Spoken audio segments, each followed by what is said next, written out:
പ്രവാസികളുടെ തിരിച്ചറിയൽ കാർഡുകളുടെ കാലാവധി അവരുടെ താമസരേഖയുടെ കാലാവധിയുമായി നേരിട്ട് ബന്ധിപ്പിക്കണമെന്ന പുതിയ നിയമ ഭേദഗതിയെ ചൊല്ലി ബഹ്റൈൻ പാർലമെന്റിൽ ചർച്ച. ചൊവ്വാഴ്ച വിഷയം സംബന്ധിച്ച ബിൽ വോട്ടിനിടും.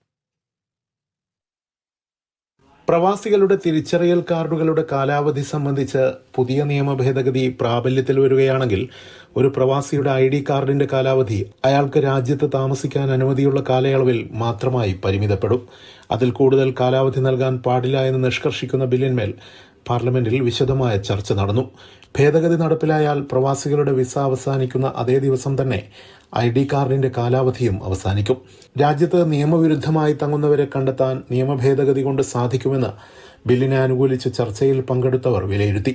കാലാവധി ഈ രീതിയിൽ പരിമിതപ്പെടുത്തിയാൽ ID കാർഡ് ഉപയോഗിച്ച് നടത്തുന്ന ബാങ്കിംഗ്, സർക്കാർ ഇടപാടുകൾ കൃത്യമായി നിയന്ത്രിക്കാമെന്നും ബില്ലിനെ അനുകൂലിക്കുന്നവർ വാദിക്കുന്നു. കാർഡുകൾ ഇടയ്ക്കിടയ്ക്ക് പുതുക്കുന്നത് വഴി സർക്കാരിന് ഫീസ് ഇനത്തിൽ കൂടുതൽ വരുമാനം ലഭിക്കുമെന്നും വാദമുണ്ട്. ഈ വിഷയത്തിലുള്ള അന്തിമ തീരുമാനം ഉന്നതതല അംഗീകാരങ്ങൾക്ക് വിധേയമായിരിക്കും. Siraj Pallikkara, media 1, Bahrain.